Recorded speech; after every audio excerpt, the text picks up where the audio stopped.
Our next guest has served as a president of the Yukon Native Brotherhood. He has also served on numerous boards and committees and councils, including Yukon Land Use Planning Council, Yukon Fish and Wildlife Management Board, Yukon Surface Rights Board, Yukon Water Board, Historic Sites and Monuments of Canada. He's also been appointed the Yukon Administrator in 2013 and has been a strong voice for his community, an entrepreneur, and more.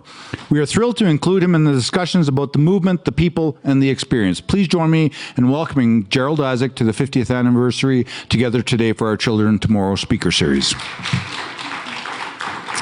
Well, welcome to the show, Gerald. I've been waiting 7 years to interview you, my friend, and it's no better time than now. And as someone that has grown up in the process, I very much remember you as a young person coming to our community, but also standing up very strongly for not only language and culture, but more importantly, land, because without the land, our language and culture cannot flourish. So for the viewers that may not know who you are, Gerald, can you talk a little bit about who you are and your journey and what brings you to this monumental occasion today?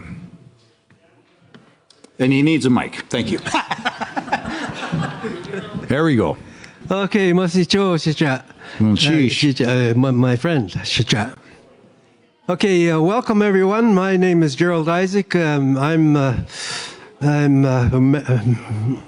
born and raised in Yukon Territory, and my grandfather, my history is in Dawson City, a member of the Yukon First Nations. My grandfather was Chief Isaac of Klondike Gold Rush period, and the rest is sort of history carrying on, as you all are a part of this whole process for the land claims and celebration today, why we're here, 50 years of celebration, and perhaps more so. Peter, you gave me a little rundown of my resume, things I've been involved in, and I was so glad to have been involved. And I just want to tell a little story about how it came to be. Some years ago, when I was following the Berger inquiry, and they were finishing up their inquiry in the North Country, and they all got together and traveled to Vancouver, and I met the group at the international airport there.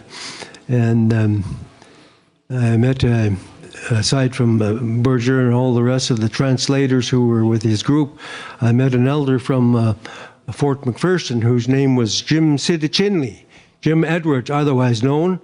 And he was a Gihe with the Anglican Church, a minister with the Anglican Church, and he's been a prominent citizen in his community for many years before the people came to the North Country. And I said, you'd say, I said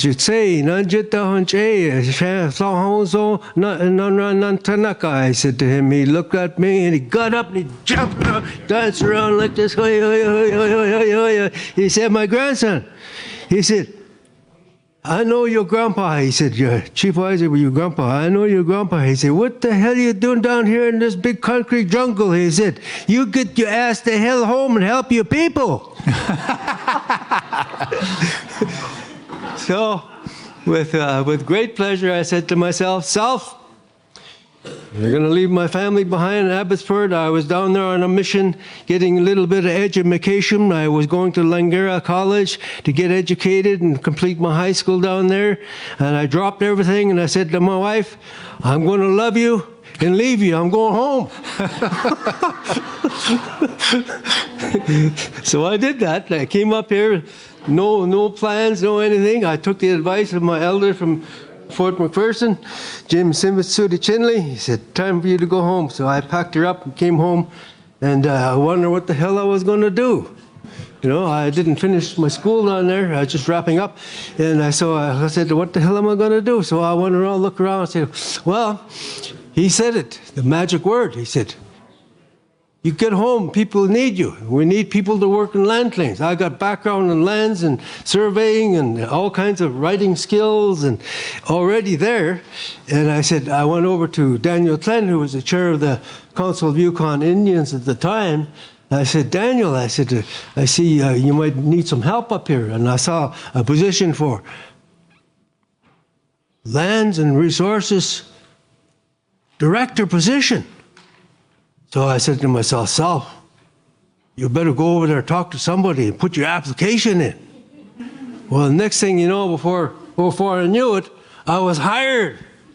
Then I was looking after the whole Lands and Resources Department for CYFN, or CYI then, and to do the research and hire the staff and look after the mapping, look after the negotiators' needs for information about lands and resources.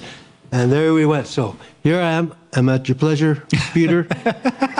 Welcome, everybody. That's all right, Gerald. We've been waiting for you, my friend. So, do you recall where you were on that monumentous occasion, February 14th, 1973?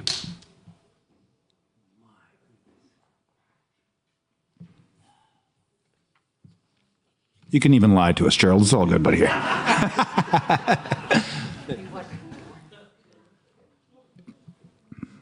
It's all right. Yeah. It's a momentous recollection of a history in time factor for me to go back from where I am now to 50 years ago. Holy moly! It's like a magic question. Mm-hmm. Where was I? 1973. I think I wasn't even here. But I did come back in 1975, 76. I think that's when I took the position with CYFN. But I'm familiar with the document, and I want to make reference to the document a little later on, Peter. I'm at your pleasure at the moment. For sure. For those who may not be familiar with the Klondike Indian Association, can you tell us a little bit about the people, the motivation, and the vision behind this organization? Which was one of the positive organizations that were also working towards that, movement towards that, in the Klondike in particular. Well, that's...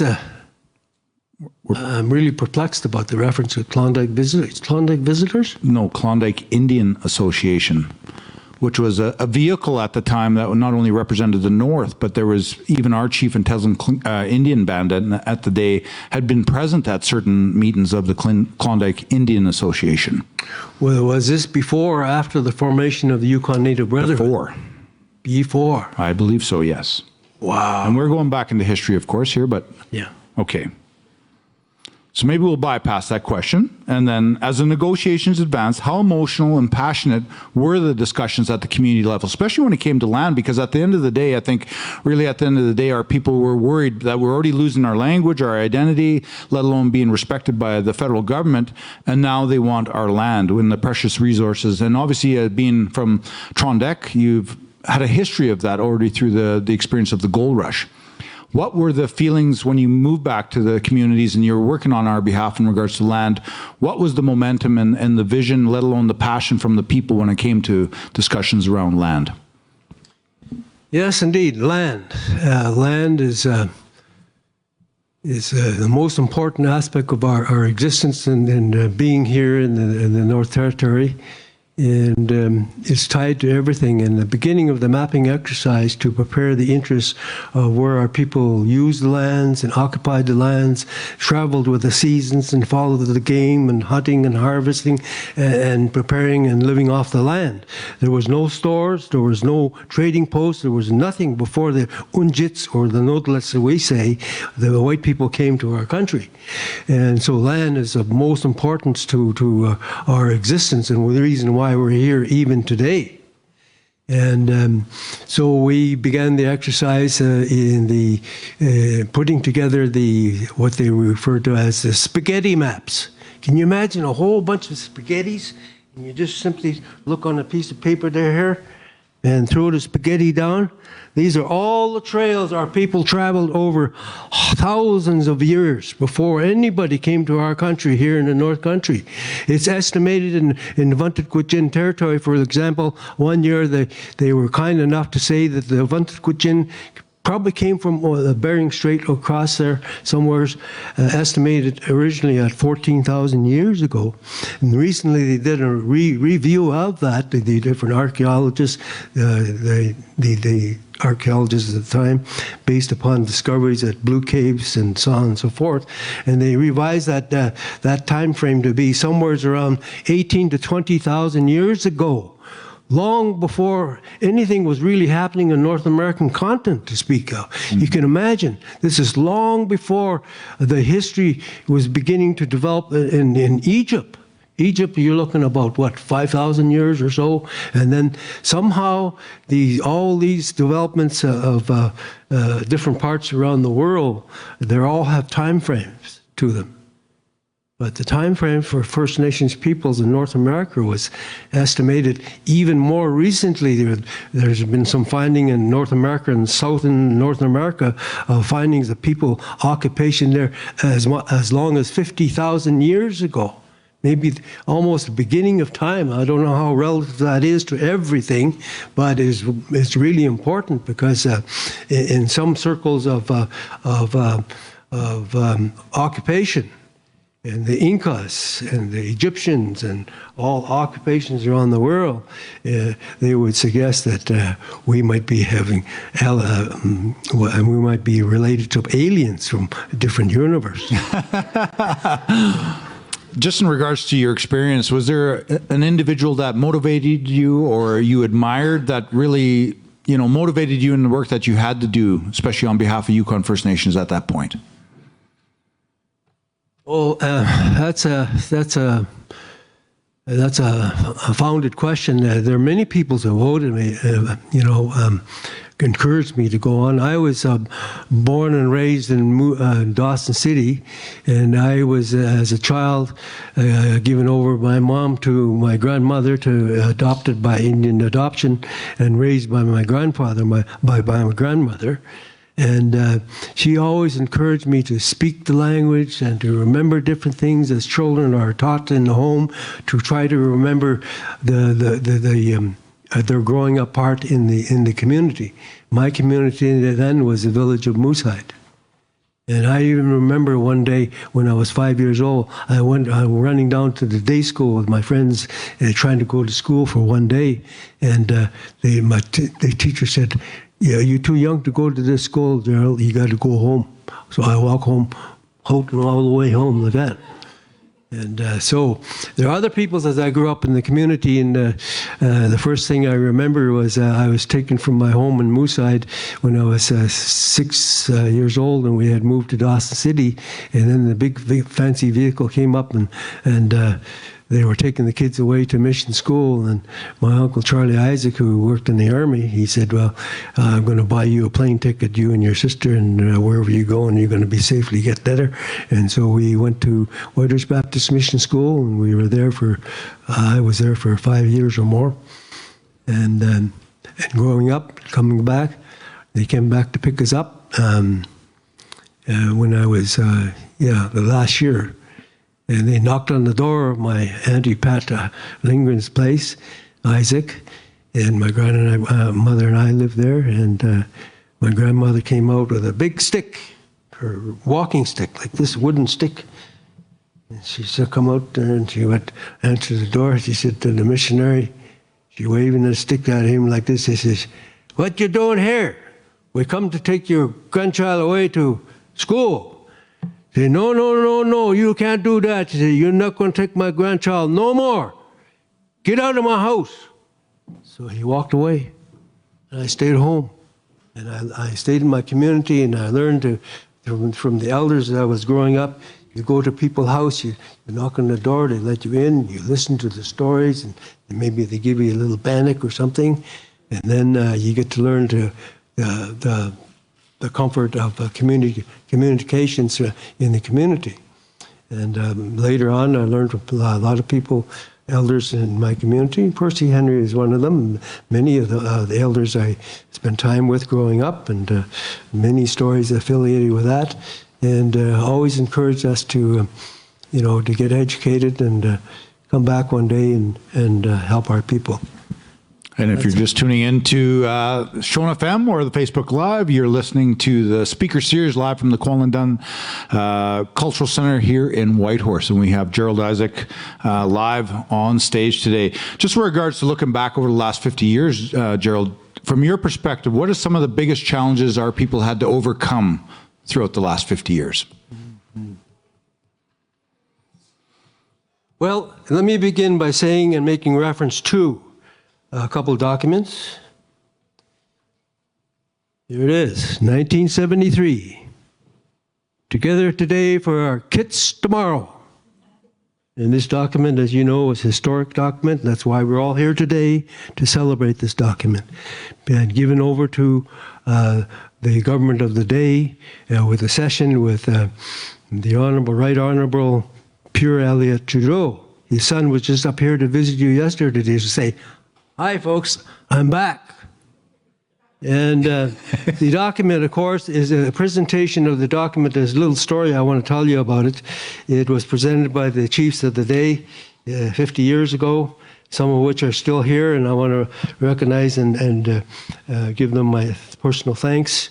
Chief Percy Henry, former Chief Sam Johnson, and Danny Joe from Selkirk, and Clifford McLeod, and I think there was one more. Chief Jimmy Enoch.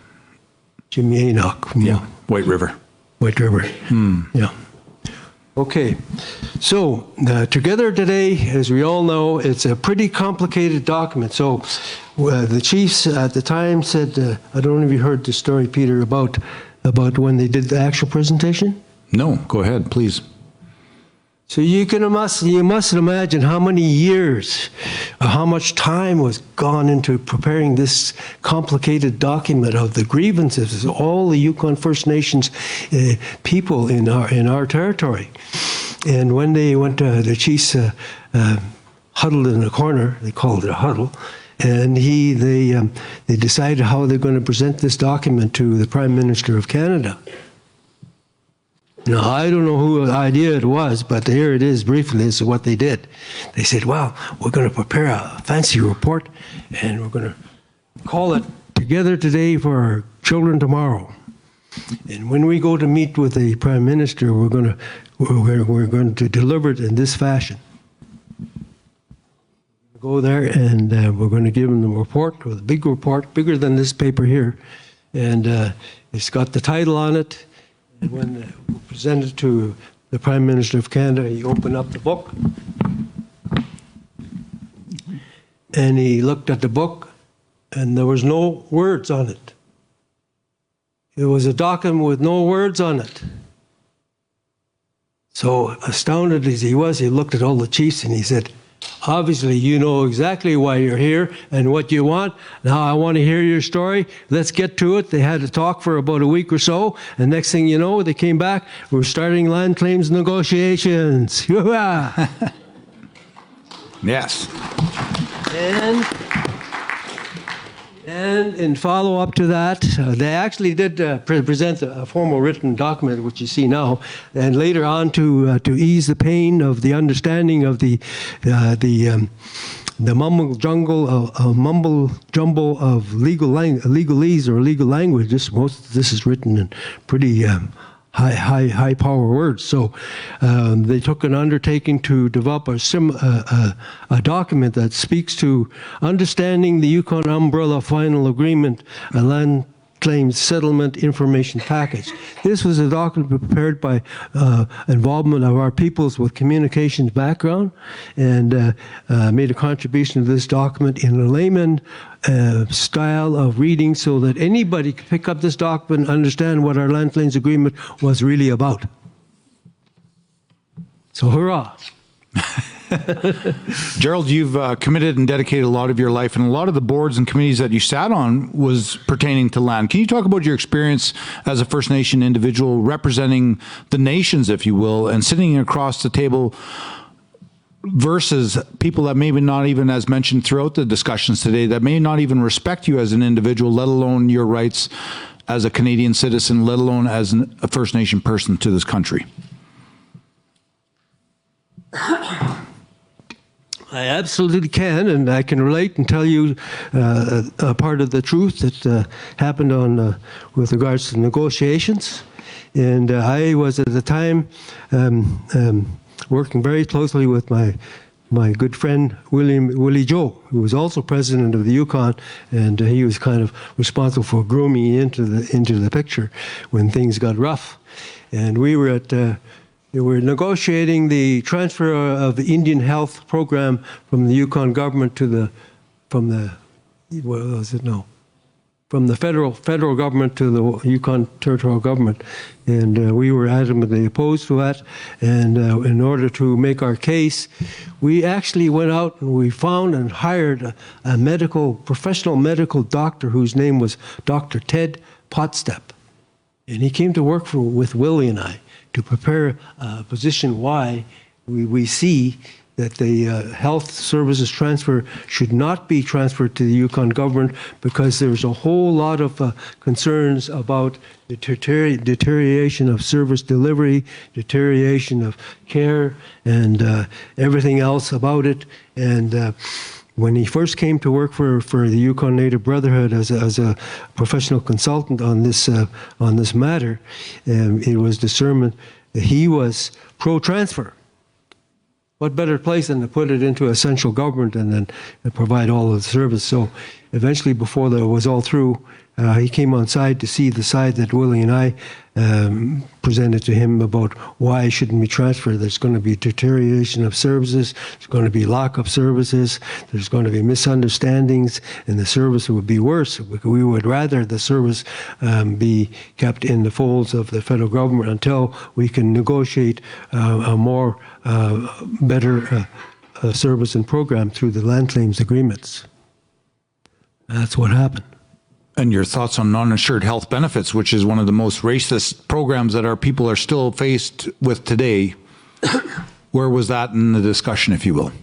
Well, as far as I know, it's still in discussion. You know, it's unfortunate, but the reality is some of those services have shortfalls, and even with the agreements. And I think with agreements, what I want to say with it, with all respect to the contents, it was a grievance document. It presented a case, and many of those positions that presented in the Together Today document was an expression of the reference to white people not really understanding our way of thinking, our way of life, our approach and vision to how we should live and govern our own affairs. And basically that's it. And so where was I going with that?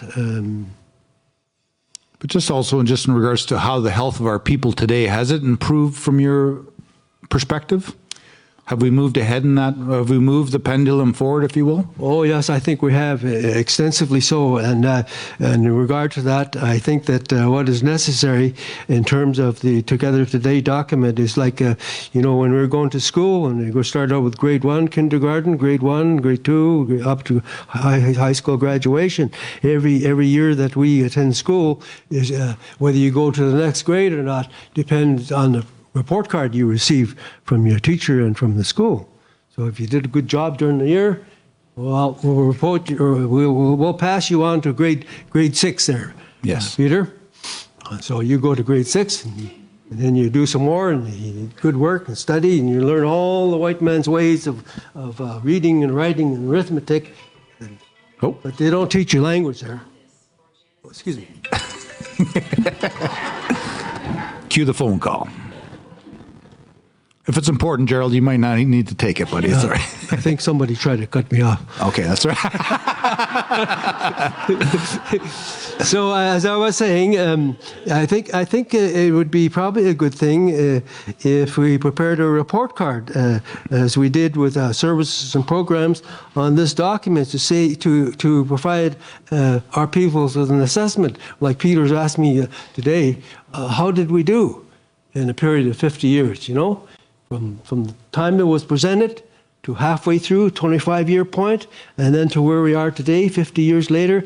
We prepared a report, and on this subject of equality, on this subject of communications, on this subject of control of services and programs, including education for Indian First Nations people, including control and delivery of First Nations Aboriginal languages, our own languages, not taught in the school, but taught by our own people within our own governing systems under the self-government agreements, Peter. Mm-hmm.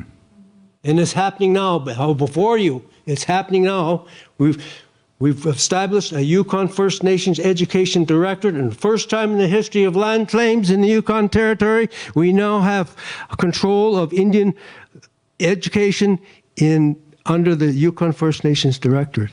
And further to that,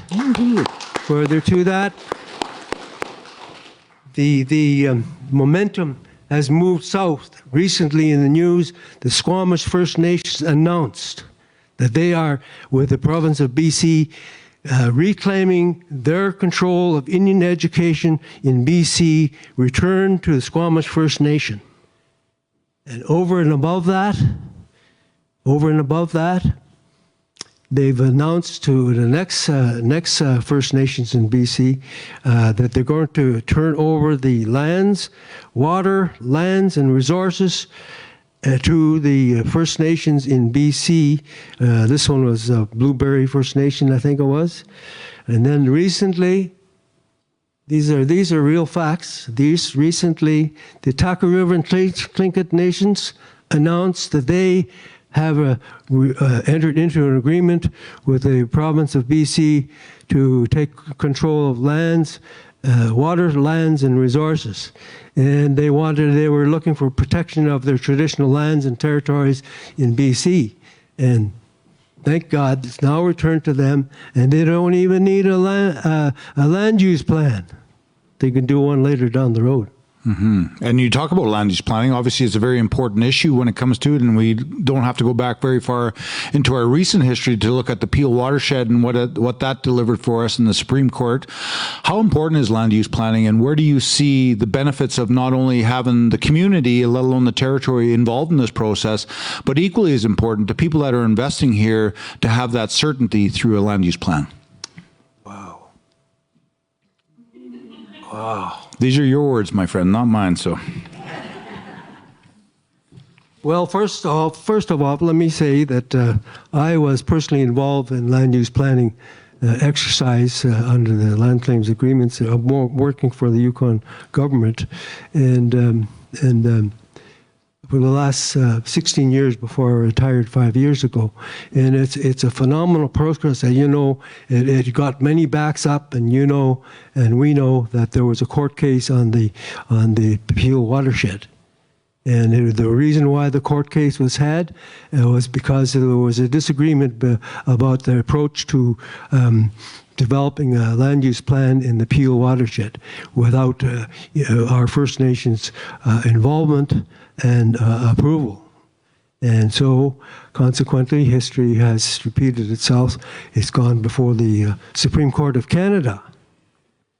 And when the Supreme Court reviewed the legal documents presented for this grievance or this legal concern, it came back with a ruling because the Yukon government was attempting to have for the most control of over any lands and resources in the Yukon Territory. Today, because of that document and the ruling by Supreme Court of Canada, I said, we, First Nations people in Yukon, had a case to uphold because in fact, the Yukon interfered to the extent that they jeopardized the cause of the First Nations under our inherent rights, our sovereign rights, our potential, our move towards recognition and involvement into our own affairs. And so there it goes. And recently, even though the exercise is still underway by the governments, and land use planning is still going, and they're making progress, or they think they're making the progress, and they haven't given it up. But the reality is, the Nacho-Nayak Dun have launched a Supreme Court case again over their land use planning in the Nacho-Nayak Dun territory, because they feel that they have breached their agreement under our land claims and self-government agreements to the extent that they have little or not enough involvement in the overall protection and developing land use plan throughout the Yukon Territory, including the Mayo area. Now Dawson is the next one up. Mm-hmm. And I'll just leave it at there, Peter, because it's an ongoing situation, and when the report card is considered, if it is considered, and the review is done from day one to midway, to the end, and beyond into the future, we will have a better understanding of where we are in relation to lands, resources, and waters, and the implementation of all of our land claims agreements. And in the spirit and intent of Together Today for Our Children Tomorrow, how important, and we're very thankful to have, we're going to have throughout the week many schools that will be visiting us today. We do have some youth in the audience today. How important is it for our youth to understand the significance and the responsibility of not only our agreements, but obviously the vision and the you know, the understanding of Together Today for Our Children Tomorrow? Well, I think it's a day of recognition, that it's a day of recognition where we as First Nations peoples and part of the land and part of the waters and part of this beautiful country that we live in, we have a responsibility for teaching our children our history, the values of language, the continuity of our presence and our identity is maintained by our culture and language and style of living. To this day, it's not over yet. But it will be an opportunity to see how we will implement recognition of taking control of our affairs, from our welfare, looking after and raising our children, doing away with the government taking our children away from us for lack of services or delivery because we're on welfare, past history wrongs, non-wrongs.